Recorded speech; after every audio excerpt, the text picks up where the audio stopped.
Good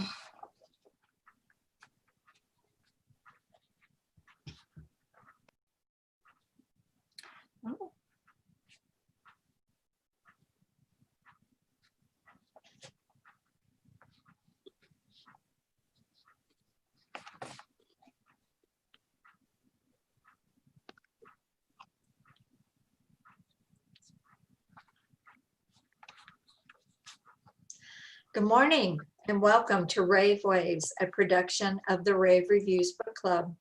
Today, Rave Waves presents Aspire to Inspire, coming to you live from our new Zoom studio. Hi. I'm your host, Jan Sykes, coming to you from Plano, Texas, along with my guest co-host, Shirley Harris Slaughter from Oak Park, Michigan. Shirley, thanks for joining us. I'm honored to have you here. We sincerely hope that you enjoy today's show. Today's sponsor of our show is Open Shut by Nani Jewels, and we're going to hear more about that jewel of a book a little bit later on. We're going to jump right on into the quote that we're talking about today and the wonderful lady that the quote came from. Michelle LaVaughn Robinson Obama was born January 17th, 1964. She is an American lawyer and author who was also our First Lady of the United States from 2009 to 2017. She is married to the 44th President of the United States, Barack Obama. She is the first African American First Lady of the United States. Raised on the south side of Chicago, Illinois, Obama is a graduate of Princeton University and Harvard Law School. In her early legal career, she worked at the law firm Sidley Austin, where she met Barack Obama. She subsequently worked in nonprofits and as the Associate Dean of Student Services at the University of Chicago, as well as the Vice President for Community and External Affairs at the University of Chicago Medical Center. Michelle married Barack in 1992, and they have 2 daughters. Obama campaigned for her husband's presidential bid throughout 2007 and 2008, delivering a keynote address at the 2008 Democratic National Convention. She returned a second time to speak for him at the 2012 Democratic National Convention. During the 2016 Democratic National Convention in Philadelphia, she delivered a speech in support of the Democratic presidential nominee at that time. As First Lady, Obama served as a role model for women and worked as an advocate for poverty awareness, education, nutrition, physical activity, and healthy eating. Her book, Becoming, is now a Netflix documentary, and I have not seen that yet, but I do look forward to seeing it. Yeah. So the quote that we're going to talk about today is from Mrs. Obama, and it seems to be very fitting in today's world. She said, "You may not always have a comfortable life, and you will not always be able to solve all the world's problems at once, but don't ever underestimate the importance you can have, because history has shown us that courage can be contagious and hope can take on a life of its own." So to me, this quote is so powerful because of the encouragement it gives us to go ahead in life and make a difference. It doesn't have to be in a big way. Small things count. And as my late husband always said, littles make bigs. And if you do enough little things, you will eventually have a big result. And I believe that, and I've seen it happen. In today's world climate, people are fearful and at the same time are tired of being sequestered. The coronavirus has taken its toll in every country to some degree or another. Doctors and scientists are scrambling to find a way to stop or at least slow down this deadly virus, and that's what this quote brought to my mind. When Mrs. Obama talked about not being able to solve all the world's problems at once, I thought about these doctors and scientists.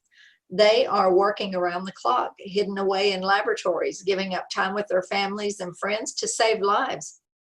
That is not by any means a small sacrifice, but a huge one. And when the time is right, I believe someone will find a weapon that will stop the virus in its tracks. We often think of people like these scientists as separate from ourselves, and that we could never do anything so grand or courageous or important. but I beg to differ. I think each one of us in our own little corners of the world can help solve the world's problems one small act at a time. Maybe it could be as simple as picking up trash when you're out for a walk, or maybe it's donating to local food banks. Those seem small and insignificant when looked at from a bigger picture perspective, but just think if every single person picked up trash when they saw it, or even gave $1 or $2 to help feed the poorest in the community, what an impact it would make. So Shirley, share your thoughts. What's your take on Ms. Obama's quote? I firmly believe that Michelle Obama is absolutely correct in her quote. Don't ever underestimate the importance you can have. I made a conscious decision back in 1991 after my mother's death that I would find a better way to live a healthy life and not pass away with the trauma she had to endure. I also made a decision while attending a university that I was going to make an effort to save our train station here in Southwest Detroit. Yeah, right. Why would anybody want to do that? I saved it. I didn't save it, but I was instrumental in it coming about eventually, because eventually the Ford family ended up buying it, which is what I thought from the very beginning, is that they should have had it. And the second decision was trying to have a healthy life.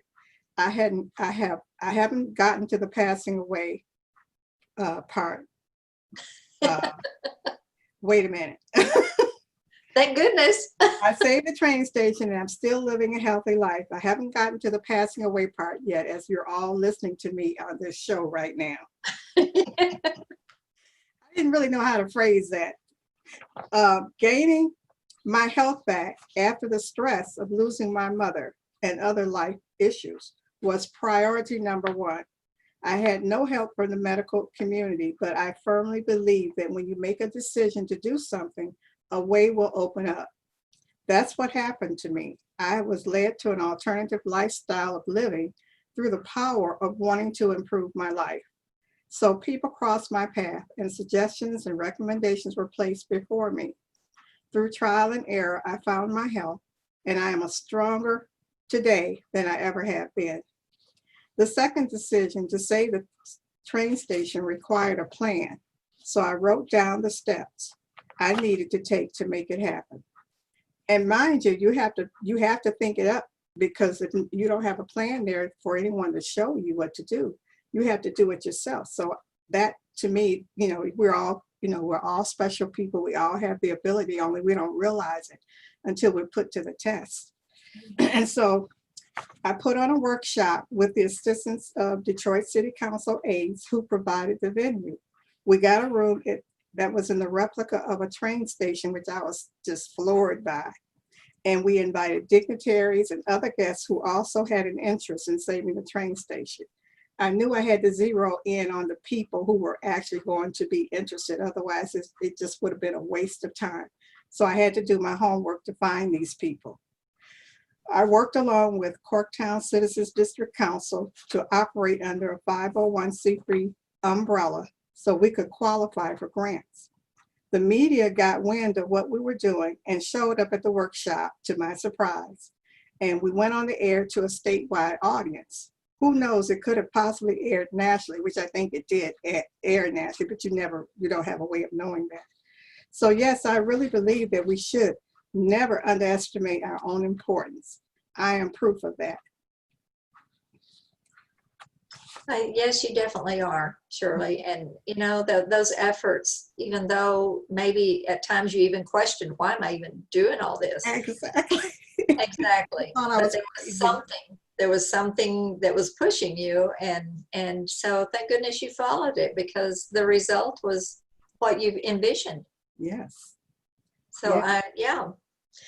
So, when Mrs. Obama said history has shown us that courage can be contagious and hope can take on a life of its own, I had to think about that for a moment, about the many people throughout history that made huge impacts on different world problems and social issues. And my mind first went to Jesus Christ, who lived thousands of years ago, and what an impact he made worldwide. He taught love and forgiveness and faith and charity, and there's no doubt that he has and still does affect millions of people. So I thought about it and I wondered, did he have any idea what he was doing? Did he really know the impact that he was going to have on the world? Or was he just following his heart? Nobody knows the answer to that, but I just had to think about that. And I thought, maybe he really didn't even know what an impact he would have. But that's a whole other subject entirely. Other people throughout history who we recognize for their actions that created hope and inspiration were many and varied.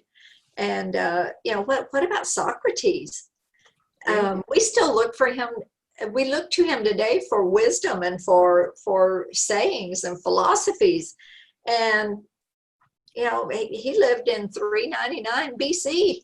That was a long time ago. And then, he had such a huge impact on the foundations of Western philosophic thought back in 399 BC. Another one was Rumi. Rumi's poetry about love and the deeper meaning of life have a universal appeal, and he has become one of the best-selling poets in the world. And I would be willing to bet that he never imagined he was making a lasting contribution of that magnitude in the 13th century when he was writing his poems. Galileo defied orthodox religion during his time to explore astrology and the effects on our lives. How many of us today look at our astrological forecast? I do. I get it in my email. It tells me every day what my forecast is. All because Galileo had for some reason, the push to explore astrology. On a more basic level, Anne Frank, a teenager living through the horrible period of time when Jews were being killed or put in concentration camps, she was no one special. She was a teenage girl, but she kept a diary. And of course, she couldn't have known the impact that diary would have on the world. The list goes on and on. Nelson Mandela, Mother Teresa, Maya Angelou, Albert Einstein, Marie Curie, Thomas Jefferson, Martin Luther King, Helen Keller, Rosa Parks, Harriet Tubman, and Sir Titus Salt. Each of these people made lasting and monumental contributions to the world that created the contagious courage and hope that the quote refers to. Did they realize what they were doing? Probably not. I'd say most likely not. A lot of these people were persecuted and ostracized for their philosophies and theories, and it wasn't until after their death the world recognized what brilliant and courageous people they were.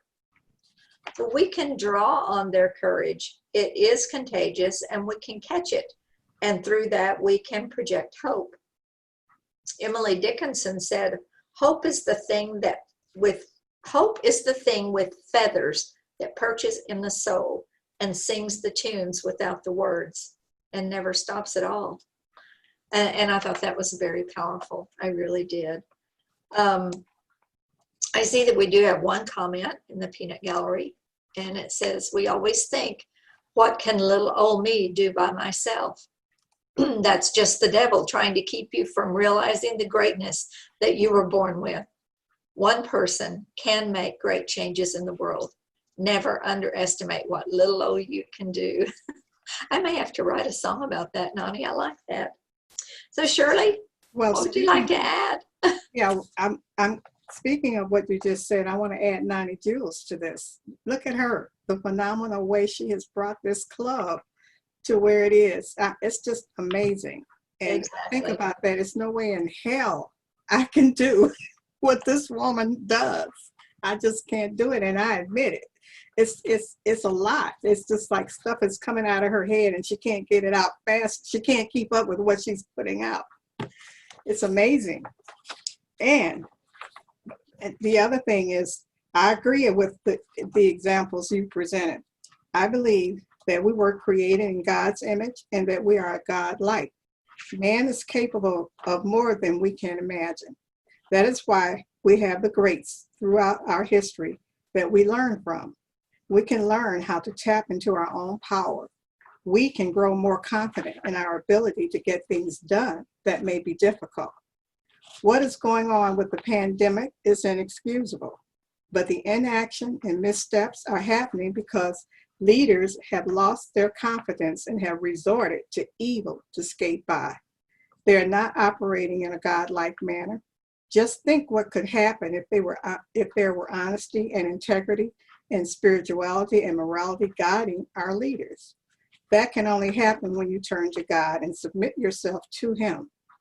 Then you will be able to move mountains. We went from being the most admired country in the world to being viewed as a third-rate actor in last place. Once we, the people, get tired of this, we will make changes. We have the capabilities to do this. Like you said, Jan, we can draw on this as long as we have hope. And I can't stress what I just said enough. There's so much immorality going on in the White House. We have nothing but crooks and scoundrels running the government. They have no morals. That's exactly what's happening. And you have the spineless branch of government that's running lockstep behind them. And it's just mind-boggling what is going on, and nobody's really speaking out about it. But I guess the American people will in November, hopefully. Well, that's really kind of our only recourse that we have. And forgive me for being the cynic that I am, but I am not 100% convinced that they even count our votes. I'm not convinced, because these people in power, once they get there, they're so entrenched and they're very far reaching. They really are. But you think that they may try to block our votes and not make I have no idea, but I can promise you I will be out there. I know. I have the same. We can do. That's what we can do. Yes, I have the same fear, is that they're going to try to screw it up, and he's doing it now. Right now, he's doing it. He's saying that mail ballot voting is not good. It's not good for him. It's great for us, but he's putting that narrative out there, and he's doing it in plain sight. It's unbelievable what he gets away with. I have to agree with you. But again, all we can do is what little thing we can do in our own part of the world, and keeping our own business straight and vote when it's time. That's all we can do. With every quote that we have on Aspire to Inspire, I always like to direct it back to the Rave Reviews Book Club in some way or another, and to us as authors. And the part of Mrs. Obama's quote that to me speaks volumes to authors is never underestimate the importance you can have on history. And here's an example. If you take a look at in the RISA and the RRBC catalog, look at RISA author Harriet Hodgson. She's published 38 self-help books. Yes. I think her work will play an important role in human development for many generations to come. I think she is imparting wisdoms that long after she is gone, her words will still be shared. And who knows, she may even show up as a quote on some show like this. You don't know. Yeah.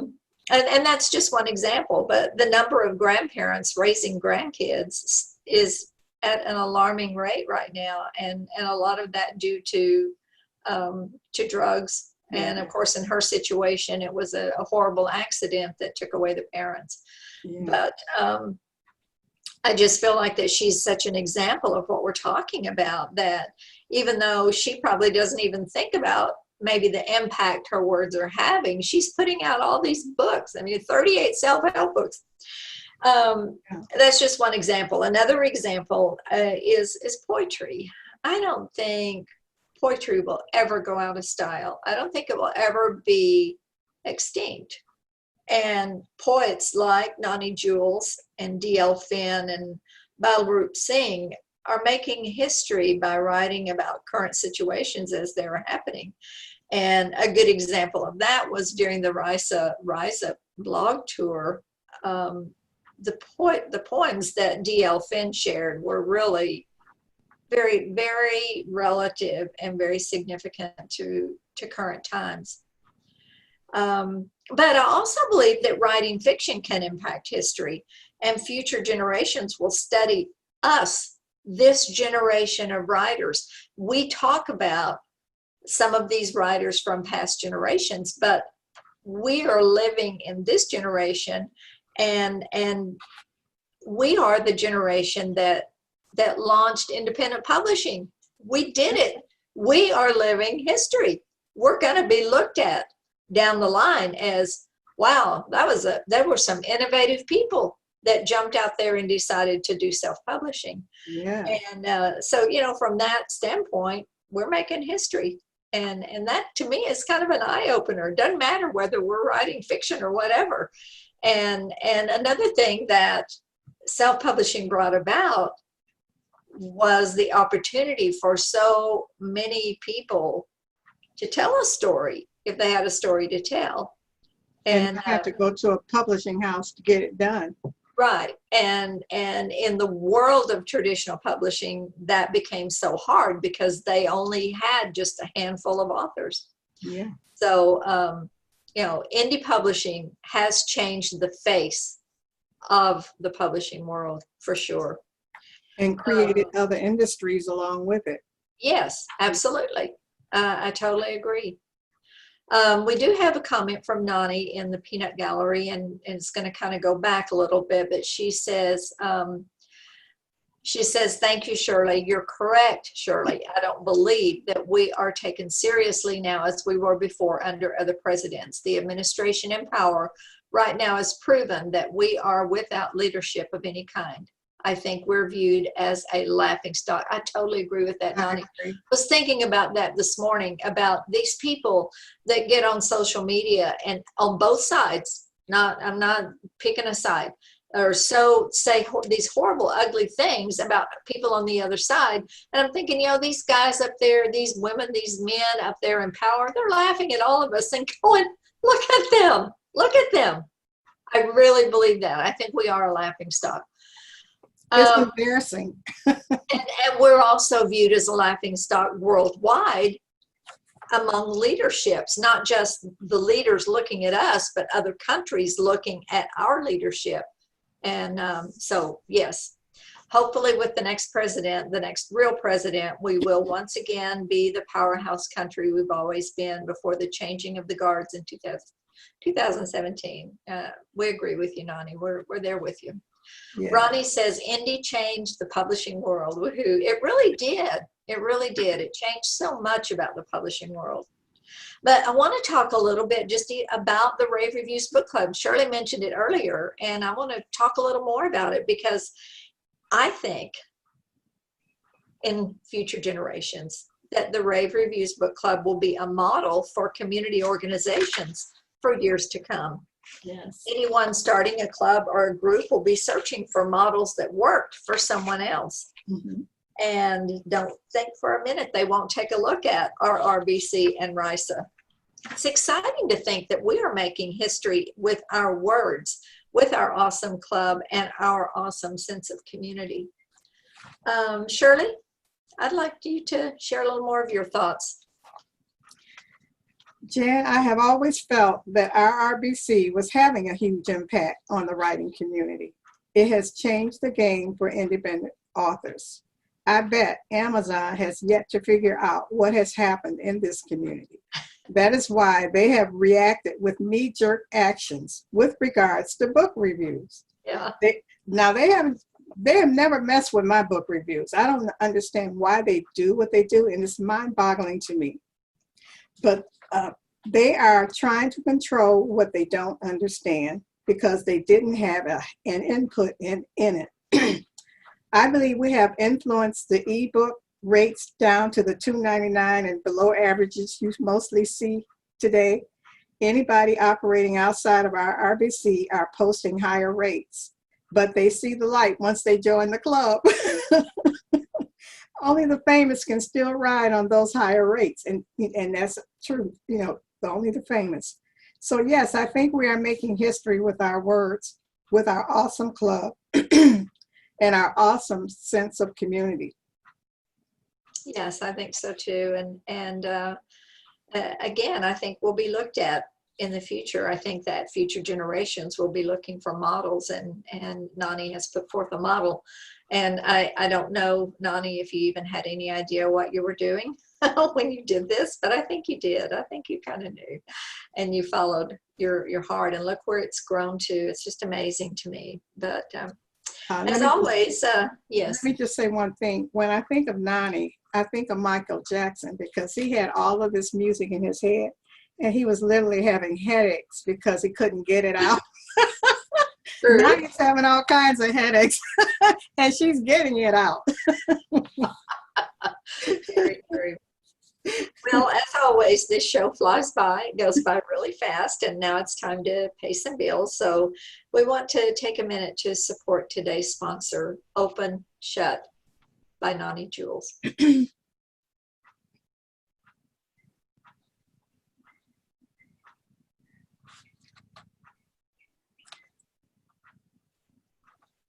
Nani?